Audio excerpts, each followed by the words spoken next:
धेरै अगाडि कुनै गाउँमा एउटा मान्छे बस्थ्यो। उसको नाम सुखीराम थियो, तर गाउँलेहरूले उसलाई चिन्ताराम भनेर बोलाउँथ्यो, किनकि उसको घरमा 3 जना छोराछोरी र बिरामी आमा बाबु थियो। आमा बुवाको उपचारको लागि उसले धेरै ऋण लिएको थियो। त्यसमाथि छोराछोरीको स्कुल कलेजको महँगो फिस, यो सबै खर्च उसको काँधमा थियो। ऊ गाउँकै एउटा फ्याक्ट्रीमा काम गर्थ्यो। धेरै ऋण भएको कारणले गर्दा न त उसले कुनै छुट्टी लिन्थ्यो, न त कतै घुमफिर गर्न जान्थ्यो। सधैँ निकै चिन्तित र बोल्दा पनि चित्त दुखाएर बोले चाहिँ लाग्थ्यो। राति सुत्दा पनि निद्रा लाग्दैन थियो र बिहान उठ्दा कुनै जोस हुँदैन थियो। एक दिन कामको थकान र घरको तनावको चिन्ताले ऊ सुत्न सकेन र सोच्न थाल्यो, अब के गर्ने, कहाँ जाने र कसलाई के भन्ने, कहीँबाट केही गर्न मिल्छ कि। यस्तै सब सोच्दा सोच्दा उसलाई अचानक गाउँलेहरूको एउटा कुरा याद आयो कि गाउँकै जङ्गलको छेउमा एकजना महान विद्वान गुरु आएर बस्नुभएको छ। भोलि बिहानै गएर गुरुसँग परामर्श लिन्छु। यस्तै सब कुरा सोच्दा सोच्दै उनी निदाए।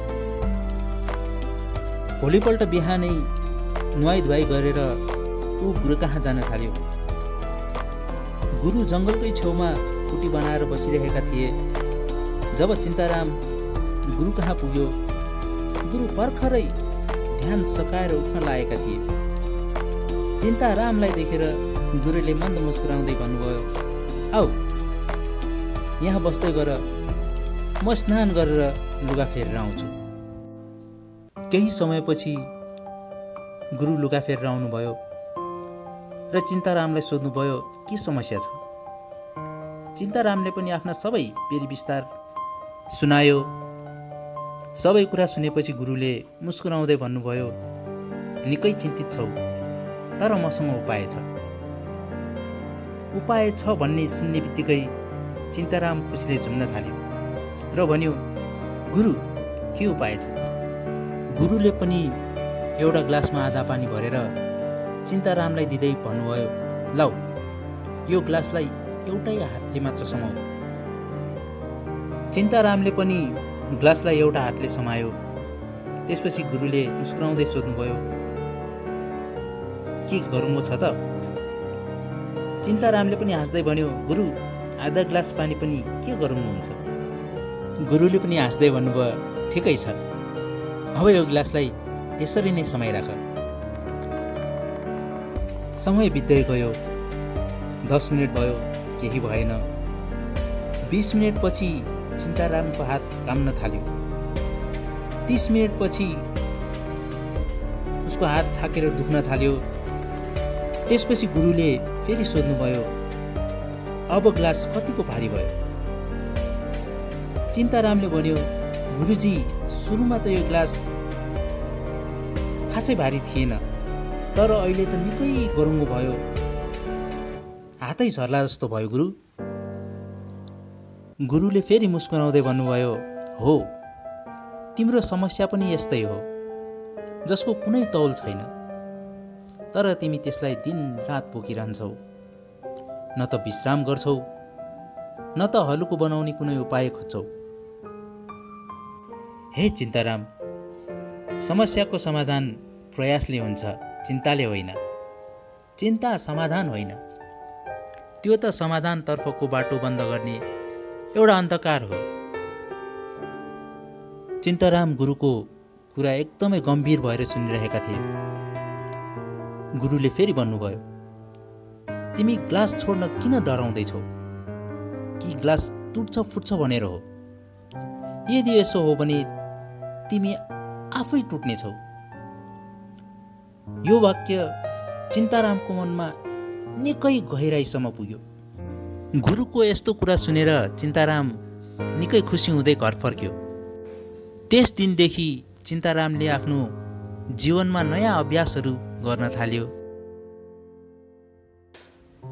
अब हरेक रात सुत्नु अघि ऊ आफ्नो चिन्ताको ग्लासलाई टेबलमा राख्थ्यो। मनलाई शान्त र हलुको बनाउँथ्यो।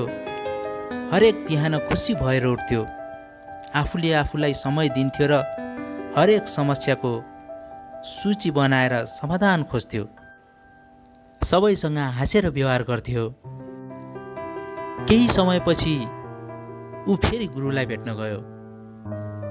यसपालि उसको अनुहार शान्त, हँसिलो र तेजिलो थियो।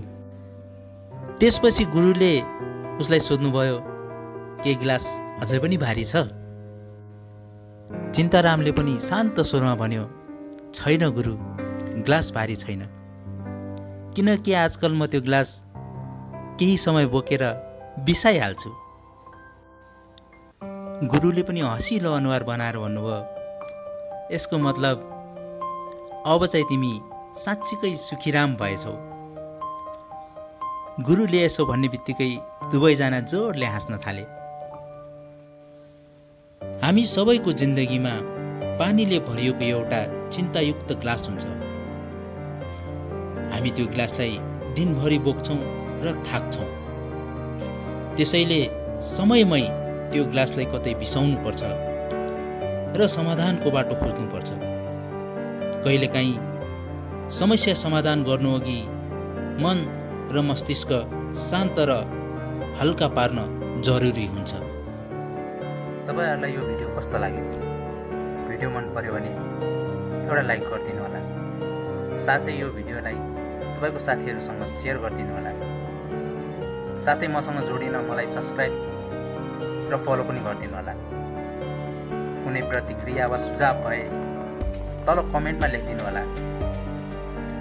अब अर्को भिडियो तपाई कस्तो हेर्न चाहनुहुन्छ? यस्तै मोटिभेसनल भिडियो कि कुनै भूत प्रेतको डरलाग्दो कहानी? अर्को भिडियोमा पक्कै भेट हुनेछ। त्यतिन्जेल चिन्तामुक्त भएर हाँस्दै गर्नु होला।